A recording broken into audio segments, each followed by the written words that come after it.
I'm very pleased to welcome you and to have our speaker today for the Inside ITER lecture. So thank you, Steve Cowley, for coming here. Steve Cowley is CEO of the UK Atomic Energy Agency and head of the Cowley Centre for Fusion Energy. In 2010, The Times named Steve Cowley as one of the UK's most influential scientists, like Stephen Hawking and Richard Dawkins. I quote the Times, "Cowley has shown an appreciation for fusing global talent as well as atomic nuclei.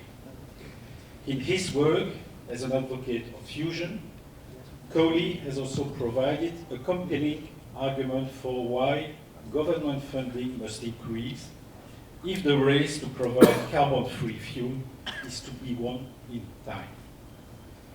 In June last year, Steve Cowley was appointed by Prime Minister David Cameron as a member of the Council for Science and Technology. So it's a pleasure to welcome you today for this lecture. And as you have seen in the announcement, dear colleagues, our speaker will set this room on fire today. So before we call the brigade, the fire brigade, we will listen to your presentation. Thank you. Thank you very much for the invitation here. Thank you, Mutijima-san. We had a very interesting conversation this morning, and frankly, it's great to see a big hole in the ground. And to see ITER really getting underway. I was told to prepare a sort of general lecture. So all of those fusion experts in the audience, you're not going to learn anything from me. But I hope you'll be mildly entertained by the discussions about fusion. I am going to talk a little bit about what I expect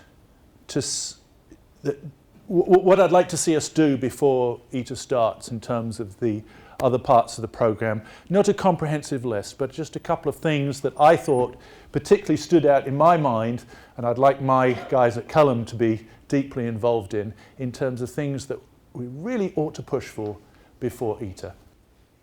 One thing I always tell people, actually, and it's true, I don't always say things that are not true, is that 2027 is going to be a historic year because it's the year that we start DT on ITER, and it'll be the year that we're getting to those experiments that will be very historic.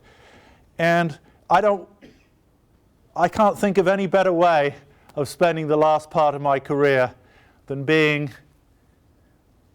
near Aix-en-Provence and to do some science on those experiments. And so certainly my plan for my career is to be here when those experiments happen. I think it's going to be the most important experiments of my whole career, and I wouldn't miss it. I'm very serious about that. It'll be a nice way to spend the last bit of my career. We'll be doing calculations again and watching the neutron rate go up on ITER. That'll be a whole lot of fun. It's 100 years of fusion, really. I'm going to tell you a little bit about the history of fusion, some interesting things about how it came about that we are where we are. You probably know some of this history, but it's definitely an Anglo-Saxon bent on it. So don't blame me if there's an awful lot of British people and American people involved in that discussion. It is 100 years, and what we're doing, and what we'll do in 2027, is making history. And I think it's worth always reminding yourself, it would have been great fun to be there in 1943 when they pulled the cadmium rod out of the reactor underneath the football field in Chicago, with Fermi standing there, right, with his stopwatch and the counters going up and up and up. There are moments in scientific history that are worth attending, and I think 2027 will be that. I have a particular personal opinion of what I'd like to see ITER achieve, and it's not just the baseline. So I'm going to it's my moment to talk to you, so I'm going to push that point of view. I think what we have sold ITER on and the baseline is absolutely correct. That's fine. The Q equals 10 shots, 400, 500 megawatts of power coming out of ITER. Yes, that's absolutely what we can sell ITER on. But I don't think we should be restricted to that ambition, right? We should be trying for more. And if we're going to try for more on ITER than that, right, we need to work it out in the next few years. And it's clear that we should have that in our mind. We should not be restricted by what we've said. We should look for better. And I'll talk a little bit about the challenges. Whenever I give a popular talk on fusion, I start with this fellow. Because one of the greatest, you can find this on the web, it's the speech of the president of the British Association for the Advancement of Science in 1920 at the meeting in Cardiff, where he gave the presidential address. And he was Sir Arthur Stanley Eddington, the greatest theoretical astronomer of his time, really. He was the guy who led the mission to South America to measure the bending of the starlight round the sun to confirm the predictions of general relativity. And his obsession at this point in time, of course, was stars. He worked out a lot of the early theory of stellar structure. And he gives this address, which is a public address about science. It's a public speech. And he uses no complicated equations or anything. But yet, in fact, this speech, he lays out much of what we now understand about how stars work for the first time. So it's both a research paper and a public understanding of science lecture. And the key part of this lecture, of course, is that he proposes fusion as a mechanism in the middle of this lecture. And the story goes like this, and he says, I'm going to try and explain to you what happens in the sun. And he says, there's a problem here. And the problem's been staring us in our face for about 30 years. About 45 years before this, Lord Kelvin had proposed why the sun was hot. And he said the sun's hot because it's a great big ball of gas, and it's got gravity, and it shrinks. And as it shrinks, it heats up, and then the pressure goes up, and it stays in that position for a minute. Then it radiates away some of that energy, and it shrinks some more, and it radiates away that energy, and it shrinks some more. And you're converting gravitational energy into the radiance of the sun. And he said, this is how the sun shines. This is what Kelvin said. And then he sat down and he worked out how old is the sun. It's sort of between 1 and 10 million years old. If that's the mechanism for doing it. And this bothered Darwin very much at the time. It bothered him because he said, well, it can't be only that old. It must be older than 10 million years. And because I'm looking at the fossil record, there couldn't be time for all these things to happen during that time. And it bothered Darwin a great deal. But at the time, it was the story as why the sun was hot. But by the time you get to 1920, there's all kinds of compelling evidence, and Eddington lays out this evidence that there are stars many, many light years further away than that, look exactly like the sun. And he said, so how can this one be only 10 million years old, and we're seeing things from, much earlier than that away, plus the radioactive dating. So there's a compelling evidence the sun's much, much older than that. And to be older than 10 million years, he said, there's got to be a power source in the sun. There must be some way of making energy, right, that's sustaining the sun. Actually, Eddington was very lucky because F.W. Aston had just that previous year completed construction of the first high-precision mass spectrometers and measured the masses of the elements to much, much more precision than had ever been done before. And doing that, he got in mass units at the time that the mass of hydrogen was 1.008 and the mass of helium was 4. And Eddington said, well, this probably is where our explanation lies. Probably what the sun is doing is it's converting hydrogen into helium, and the excess mass that you have, E equals mc squared, is converted into energy, and that's why the sun shines. Actually, that is, of course, what the sun is doing, but it's very complicated exactly how it does it. We all know that nuclear synthesis is much more complicated than just taking 4 hydrogens and sticking them together and somehow getting rid of some of the charge. Eddington, by the way, thought that it was by the capture of the electrons that you converted the nucleus. But in fact, of course, if you just worry about the energetics, this is exactly what's happening. It is taking 4 hydrogens and making helium, and that's where most of the energy that's powering the solar radiance at this point. And he has this wonderful Victorian English way of expressing himself in this lecture. It's on the web if you want to read the lecture. It's very easy to find. This reservoir can scarcely be other than the subatomic energy, which, it is known, exists abundantly in all matter. We sometimes dream that man will one day learn how to release it and use it for his service. By the way, his service, those were very sexist days. The store is well nigh inexhaustible if only it could be tapped. So in 1920, 100 years before the start of ITER, Eddington postulated that fusion must exist. This is before we we didn't know there were such things as neutrons in 1920. So it was very, very forward thinking of him at that time. And what's interesting, of course, is that the argument didn't rely on the details of nuclear physics. It just relied on measuring masses and comparing masses. Even though before the Second World War, people had thought a little bit, Shizard, for instance, had thought a little bit about doing DD fusion. Nobody had thought very seriously about how you would do controlled fusion until around about the Second World War. And when I was a student at Princeton in the plasma physics lab there.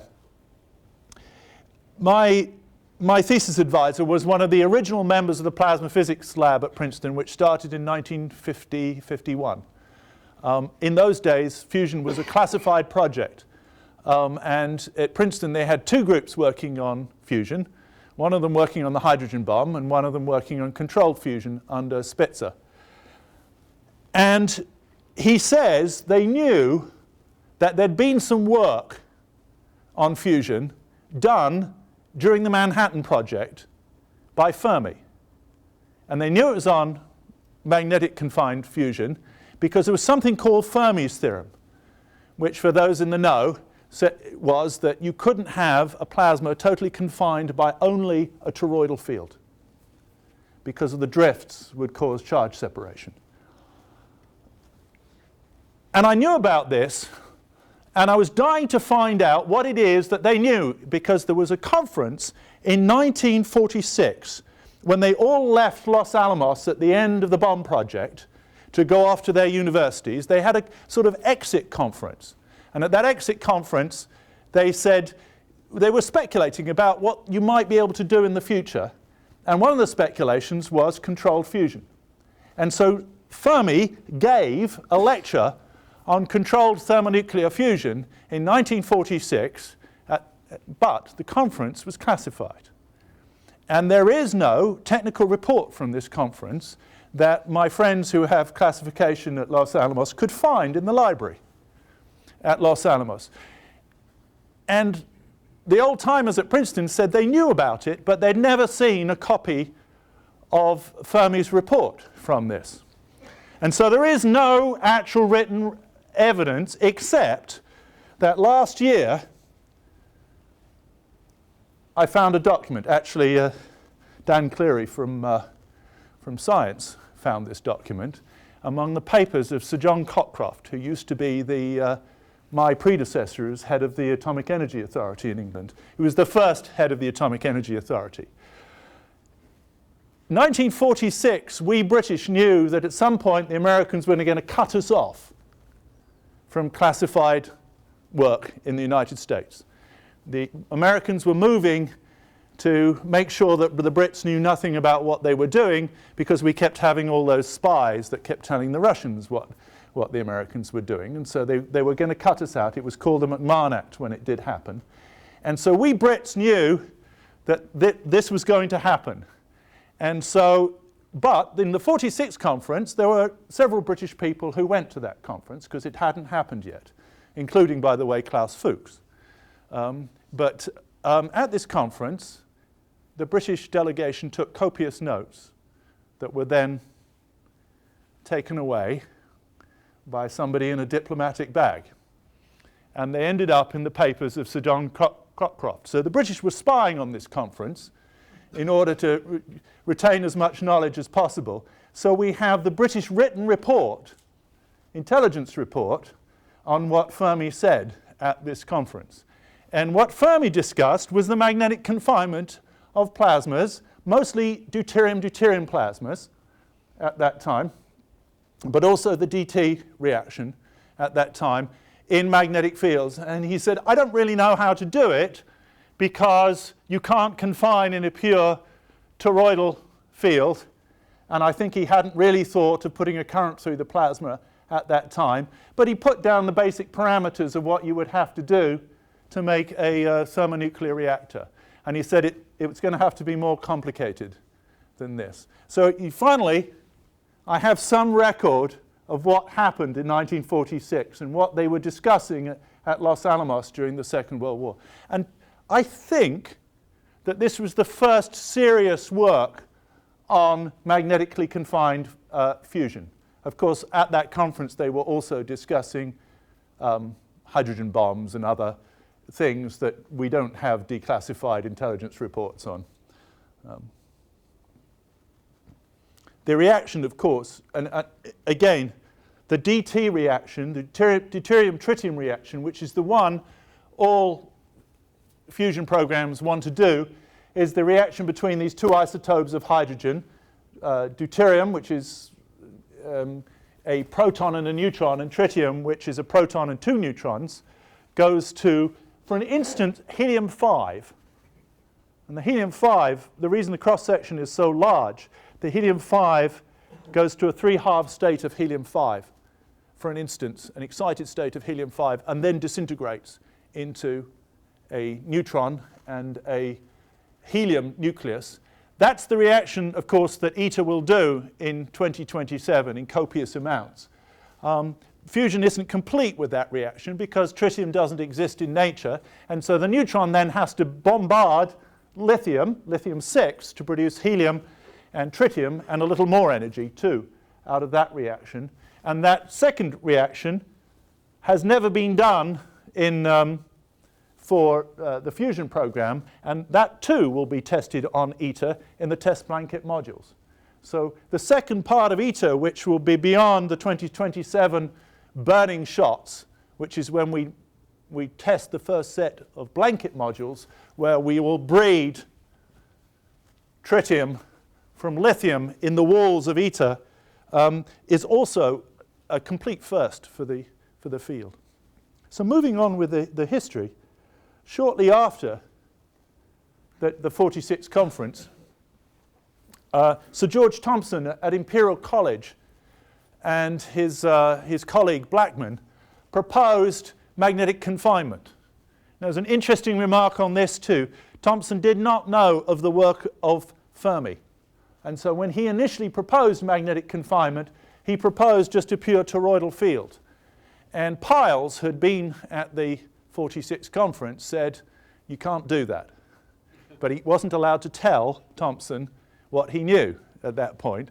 So Thomson went ahead and started developing this, realized that, and they started doing the pinch studies with this fellow, Alan Ware and Cousins. This is the first toroidal confinement device here, looking through a quartz wall at the wriggling plasma inside there as it begins to have kink instabilities. Alan Ware was still active in fusion right up until only a few years ago when he died. So he's really probably the oldest of all the pioneers in the field. The first real toroidal confinement experiments. I think they started their experiments in about 47 or 48, sometime around then. Around about the same time, the Americans, the late 40s, the Americans started their program. And this was the program that I went into as a graduate student at Princeton, which is the Princeton program, was headed by the Lyman Spitzer, another astronomer. Astronomers drawn to fusion, of course, because it's what goes on in stars. And this was the first report that he sent out to get funding for the US fusion program. This is 1951, July 51, and this is a report by Lyman Spitzer to the Atomic Energy Commission in the United States to get money to build his first fusion experiment at Princeton. And if you look at the distribution list, here's J. Robert Oppenheimer. The Institute for Nuclear Studies in Chicago is Fermi's Institute, Los Alamos Lab, etc. Right? This was a classified program in those days, and until 1958 remained a classified program. So this report, as you can see, was originally a classified report and eventually unclassified but late in 1958, November 58. And what Spitzer proposed to get round the drifts of the particles, instead of just having a torus that goes around with a magnetic field like this, he said, I can get round the charge separation if I take the torus and I twist it into a figure of 8. And then, for those cognoscenti in the audience, the drifts cancel on one half with the other half, and this was the first stellarator. But it's interesting what he proposed. He proposed a DT fusion power device, 150 megawatts. It was 40 to 50 meters in length around here, and about 1 meter across. And he thought this was a very conservative design at the time. It would be big enough to be well confined enough that he would, he'd get ignition in this device and essentially performance at about the ITER level in this device. He didn't actually propose to build this in his first proposal. He just said this would be typically what a fusion reactor would look like at that time. It was 50 kilogauss, but not superconducting. He had to worry about supplying the electricity to copper coils that were wound around this device to make this figure of 8 field inside there. No story of what was happening in those days would be complete without a discussion of what the Russians were doing. The Russians, it's very interesting. All the people who went to the 58 conference in Geneva, in which they declassified the world's fusion programs and talked about what they were doing, it turns out that most of these countries all invented the same set of things. But the Russians did it pretty darn early because Sakharov and Tam in 1950 were already thinking of what the tokamak must look like. They appreciated this problem, the Fermi problem, that you couldn't just have a pure toroidal field. So they said, we're going to have a current going around the device, and that current is going to twist the magnetic field and cancel out the drifts, and this is the way we'll do it. And that was the invention of the tokamak at that time. This is a picture of Sakharov with the head of the Russian bomb program, Kurchatov, and Tam on the right-hand side. Both Sakharov and Tam, of course, were very active in the Soviet bomb program. And then 1958, the building of the first serious tokamak at the Kurchatov Institute, T1, which I believe the apparatus is still around at this point, although I've never seen T1 myself. So let's move the story forward a little bit. The story moves forward to success in the 90s. When I entered fusion, it was shortly after the oil shock in the 1970s. And the oil shock gave us the last set of big machines, the ones before ITER. JET, JT60, and TFTR in the States. And I was at Princeton at the time. We started up TFTR, and right up until the first DT experiments on TFDR. These pictures here are of what we achieved in the 1990s. I've been on a panel recently about laser fusion in the States, looking at the NIF program, and say, you know, if we achieve ignition, that will change the world. I often ask the question why it was that the 97 shots on JET did not change the world. I mean, if you look at this shot here, 16 megawatts of power for a sort of a good fraction of 2 seconds, pretty impressive. I mean, the conditions in the middle of JET for that shot were the conditions you need for fusion. You know, not too different from the conditions in the middle of ITER when it does its burning plasma shots. A real demonstration that fusion can actually happen. I think the problem was that in 97 and the mid-90s, oil was cheap, the world was not worried about global warming. The whole political situation was different than we're currently in.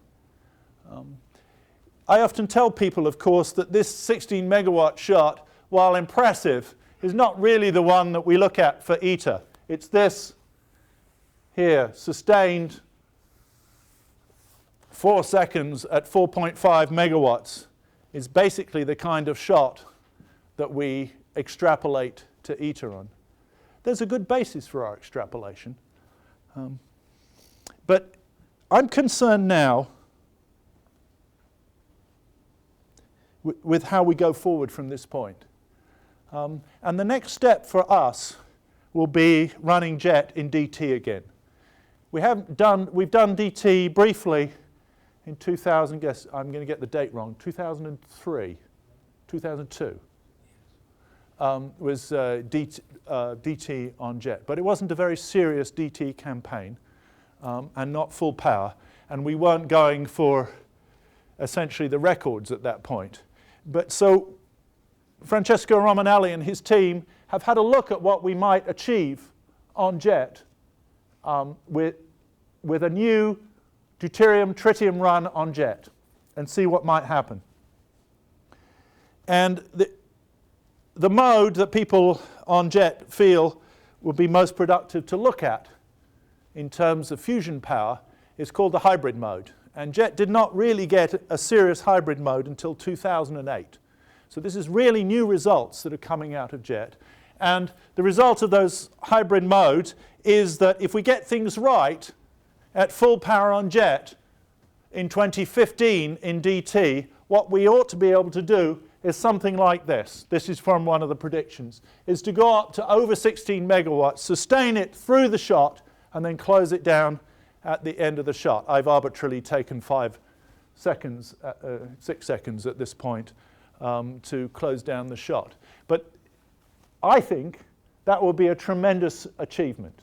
I think we've got to do DT again before we start ITER, partly to practice just doing it, right? Partly to see what the difference tritium makes, and partly to show the world that we've moved on since 1997. Because if we do this in 2015, we've still got 12 more years before we do tritium again in ITER for the burning plasma shots. And so when I give public lectures, I usually start with the next slide, because sort of in some sense the end of the scientific story will be ITER. Because 2027, what we're hoping for is greater than 400 seconds of burn, sort of 500 megawatts of power, a power amplification greater than 10. I think we can achieve that. And I think we should be ambitious to achieve more than that. Right? But that's sort of the baseline of where we start. The ITER machine is going to be an enormously capable machine. And how we run it and what we get out of it, I think, is going to be many surprises more than we've expected. But I'm actually looking to try and see how we would extend that to something a bit more than that performance of Q equals 10 type performance at that time. Now, there are all kinds of predictions on ITER, and the truth is that we don't have our basic theory nailed down quite enough to get these precise enough predictions to see exactly what will happen. Once you're up at Q equals 10, 2/3 of the heat that heats the plasma comes from the fusion itself. So you're largely self-sustained. So the difference between Q equals 10 and having all the heat sustained by the plasma is not very far. And that's what we call ignition. Right? In the magnetic fusion community, we call ignition when the fusion itself, the alpha particles from the fusion, heat the plasma and keep it at fusion temperatures. That's when you shovel in deuterium and tritium into your plasma, you stand back and it just keeps on fusing. Right? You don't have to supply the heat to do that. And the question is, can we do that? Now, I remember, so you could take this with somewhat of a pinch of salt. I remember being a young PhD student at Princeton and listening to Alan Gibson come and tell us that he thought that probably jet would ignite. And what I'm going to say here is there are some predictions that ITER might ignite. And we should certainly spend the next period trying to find out what we would need to do to make ITER go from Q equals 10 to what we call Q equals infinity. Okay? So let me take you through this. This is Budney's work. I've taken Budney's work. There are other work that does similar things than this. This just happens to be plotted in the most convenient way. So what you do with ITER, of course, is you put in your deuterium and your tritium, and you turn on your magnetic field, and then you begin to heat it. And here you can see the heating come on up to, I think here is 70 megawatts of heating power, and steps down to 50 megawatts of heating power, and then steps down here to, I think, 10 megawatts of heating power just for control purposes. And what you can see on these lines is the megawatts of fusion power coming out of ITER at that time. And there are a number of assumptions with these different scans here. For the cognoscenti, scan 4 is basically no helium transport whatsoever, just retention of helium. And you can see what happens there is it starts out with a nice amount of fusion power and drops away, and the helium accumulating inside the plasma would turn out the fusion reactions and it would turn itself off. That's not going to happen. Helium transport on jet and on TFDR was such that that's probably not the right prediction. If you look at scan 1 here, what you will see in this case was a low pedestal temperature, and yes, you got about 300 megawatts, a little less than 300 megawatts of fusion power, and when you turned off your heating, out went the fusion, and you got no more fusion after that. But this scan 3, pedestal temperature of 4.1 kilovolts for the cognoscenti, look what happens. You turn it on, it heats up, central temperatures rise up to about 230 million degrees. It burns. It burns all the way through. Then you turn off your heating, or essentially turn it off, your heating, down to 10 megawatts, and it self-sustains. This is ignition at this point. The difference between Q equals 10 and ignition is not that far. And we can actually see quite a number of simulations that will get us to ignition. My contention is that ought to be our goal. Right? It's not a public goal. Our public goal is Q equals 10 because we have to have a conservative goal in public. But our goal should be something that we're aiming to get that might be a little bit difficult for us at this point. And I would like to see us aim for ignition. I know there are a lot more problems to solve to make fusion power, but ignition is such a dramatic change in the way we see fusion that I think it would be a crucial thing for ITER to achieve. And it's not that far from where we are. Right? These predictions, this is using a model called GLF23 with some rotation, which we may or may not get in ITER, but it's interesting that you can get there. And it isn't even the best prediction out of this. Look at these predictions up here. This is above 500 megawatts of fusion power ignited. It's interesting what governs performance. The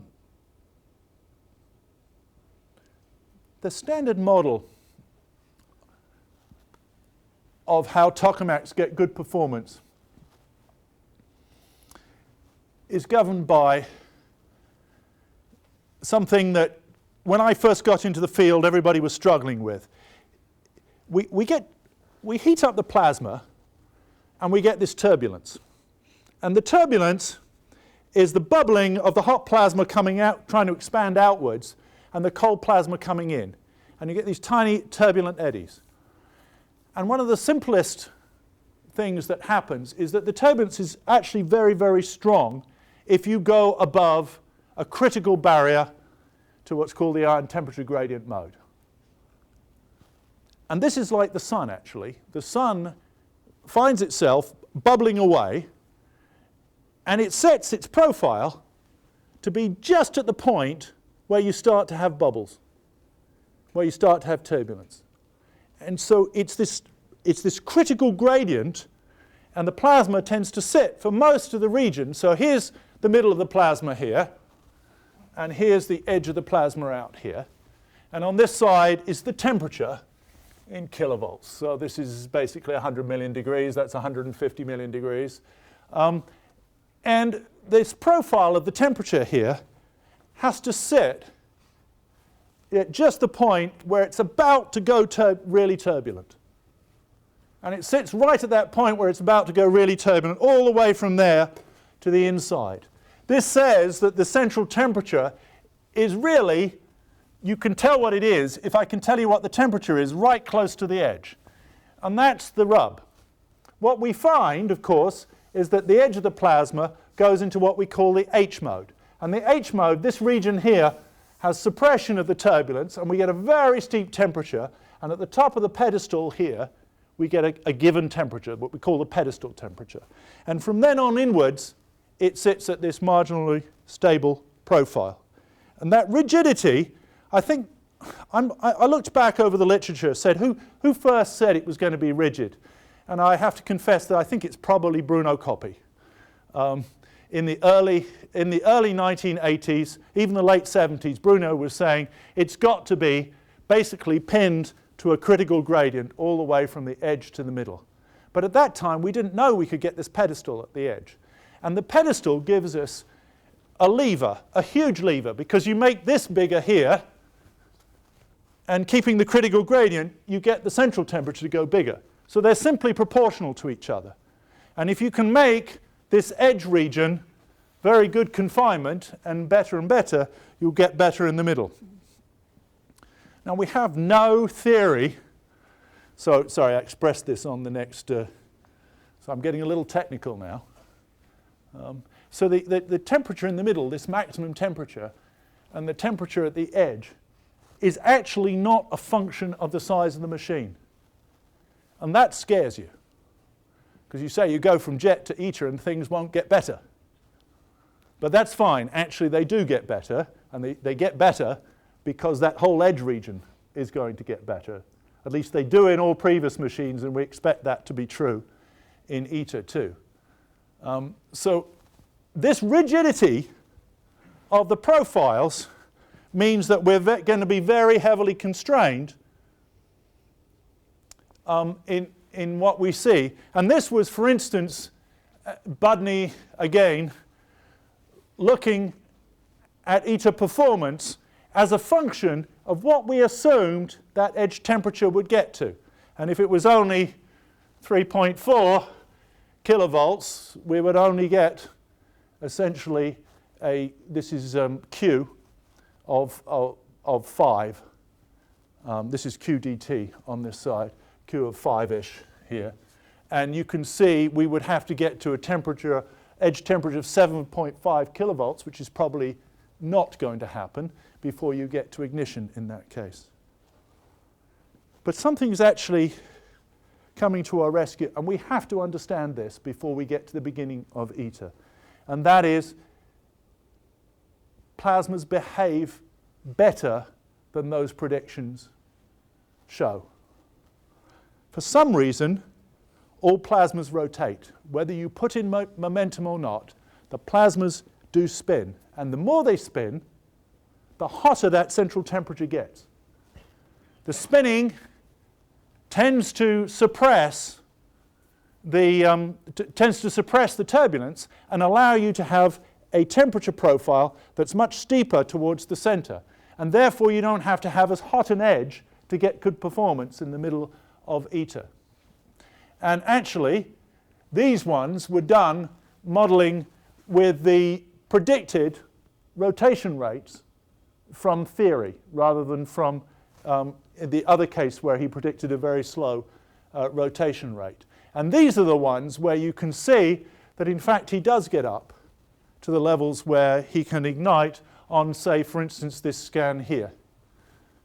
Scan 4.1 is the edge temperature there. I was going to show, I'm running out of time, something from the GIN-track modeling which was the same. So I don't think we understand something very critical here, which is what I'd like to understand before the beginning of ITER, which is how does it rotate and why does it rotate even when we don't put any momentum in to spin the plasma.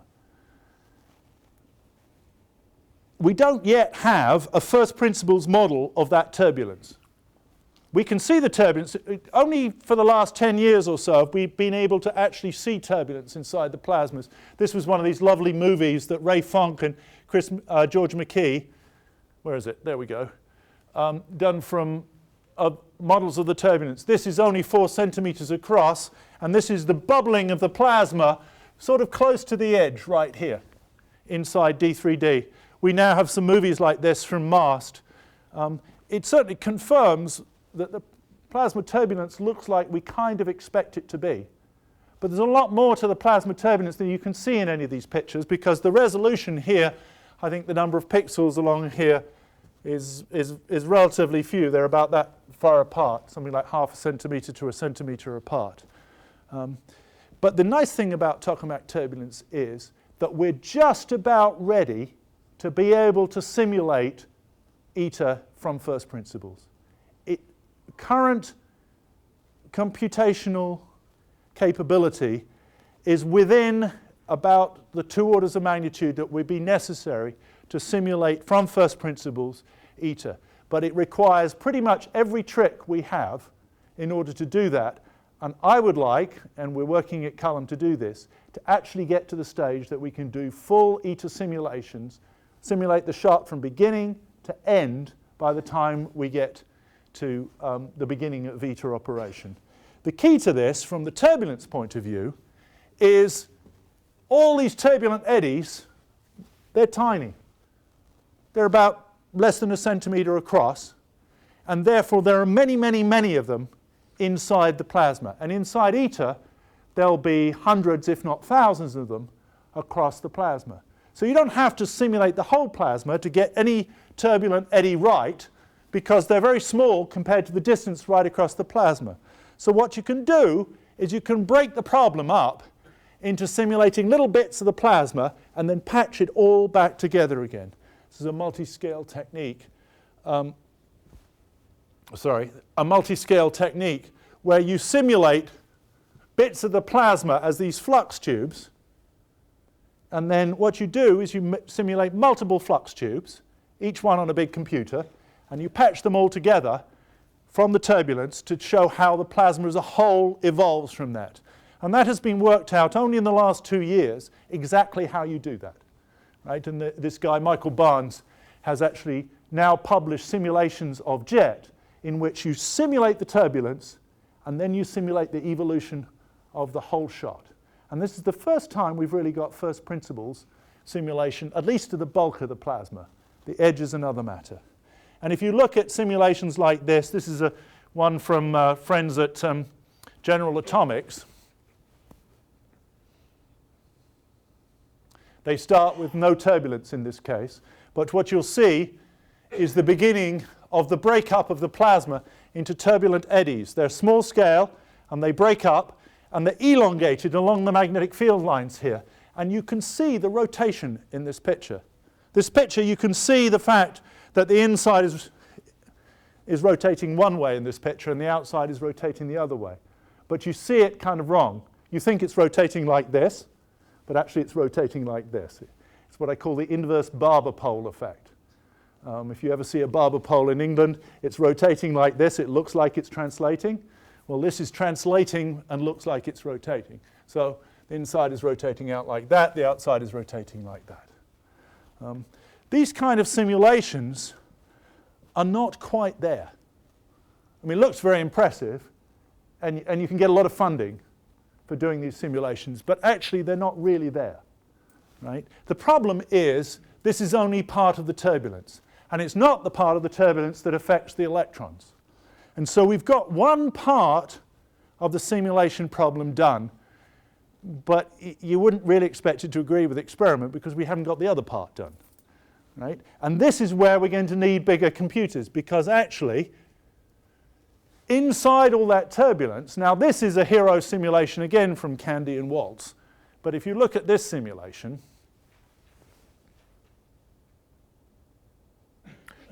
what you're looking at here, this is magnified detail. I'm sorry, it's not a terribly good color scheme here. But if you look at it, what you've got here is a bit of one of those big eddies. And inside those big, they're a few centimeters across, eddies where the plasma is turning over, you've got fine-scale turbulence, which is what causes the transport of electrons. Right? And that fine-scale turbulence, look at it, it's inside these big eddies, you've got these tiny little ones all here. Now, the size of those eddies can be up to 60 times smaller than the size of the iron eddies. So you're going to need 60 times more resolution in two directions at least in order to resolve them. And this hero simulation here, actually this one changed the mass of the electron in order to make it simulatable. Right? In the next few years, we're going to be able to do this. In the next few years, we're going to be able to simultaneously get the eddies on the centimeter scale and get the eddies on the millimeter scale at the same time and really calculate the transport inside the plasma. But there are two things you'll need, two advances, before you're getting close to the answer that ITER will need on that time scale. One advance is that we need the small scales. So that's 60 times 60 squared times more extra grid space and 60 times more time steps. So 60 cubed times bigger computations. But we'll also need it to be electromagnetic, because at the moment, when we simulate the turbulence, we ignore the fact that also the magnetic field is wiggling around inside there. And that might mean an extra 30 in capability. Now, if you look at where we are, those three factors take us from the computers of today to what's called the exascale. And currently, the American and European governments have said we're going to get to the exascale in computing by 2018, which is just about in time for what we need for ITER, because we're going to need a computer that big to a first principles simulation of ITER on that timescale. We're currently working with the British lab that's sort of tasked with getting to the exascale. The key thing for a theoretician like me is that computers are changing to go to the exascale. The kind of chips we're using are the ones designed for teenage boys to waste all their evenings playing computer games with. They're these chips in which there's a huge amount of processing power but almost no memory. But we're going to have to learn how to use those to go to this next stage. But it's sort of it's coincidental that the computers are getting big enough that we can simulate everything we think we need to do to get a full first principles simulation of ITER by the time ITER starts. This is a picture. This is a chip that we're just going to try some codes out on in the moment. This is basically a teraflop computer. And this was a teraflop computer in 1997. We're having boards this big that are teraflop computers. And if we put them together, we'll be able to make the computer that will simulate ITER in that time scale. I'm almost over now.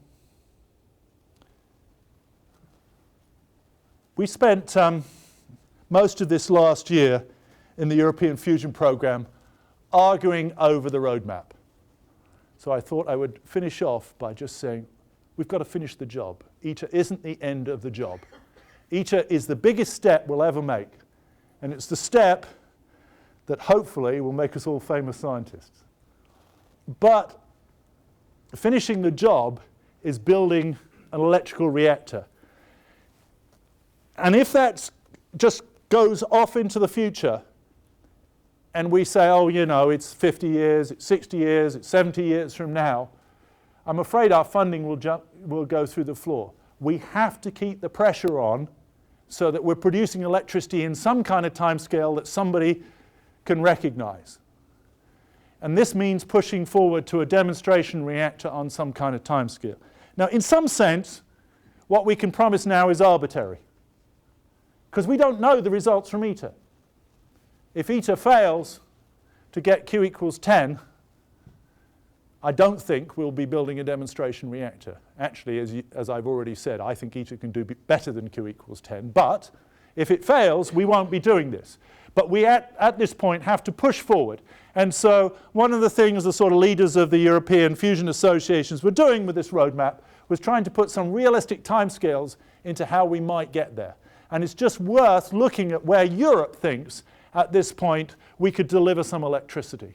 And this would be delivering something ITER-like, a little bit bigger than ITER, certainly a little bit more powerful than ITER, which would be the first demonstration reactor that can actually produce some electricity in really the early 2040s.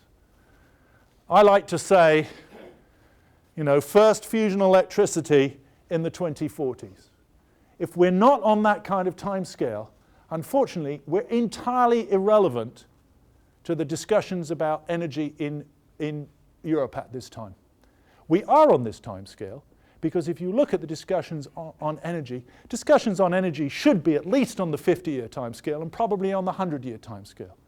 Britain right now is about to start building 6 new nuclear power stations. Those power stations will generate electricity for at least 60 years, maybe with life extension up to 80 to 100 years of operation. So you're planning your energy future on 100-year timescales. We have to fit into that, right, fusion electricity on some kind of timescale so that the next set of decisions about 100-year timescales are made with fusion as part of the picture, because otherwise we become totally irrelevant. Now, this is a real challenge. You all know that ITER isn't everything that we have to know to be able to produce a reactor. In my opinion, it's the crucial thing. It's can you make a plasma burn? Can you self-sustain a plasma? It's the crucial thing, but we have to know what materials to make the walls of, what materials to make the diverter of, how to get the tritium handling system to act, reliability. All those things have to happen on that time scale. But we have to be prepared to move fast to do this. And so while ITER is going on, my goal at this point is to get the materials problem done. Right? We can't wait till ITER is finished in order to address the issue of what do we make the walls of, what do we make the diverter of, how do we configure the diverter. So we have to, in parallel, while ITER is proving that we can burn a plasma, get some of these technology jobs done.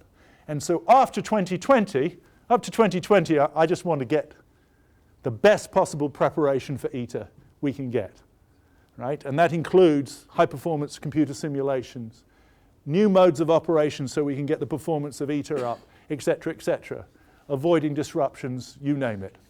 Right? But after 2020, the focus, at least at Culham, will be on the technology that's necessary to go beyond ITER to make this step happen in the 2040s.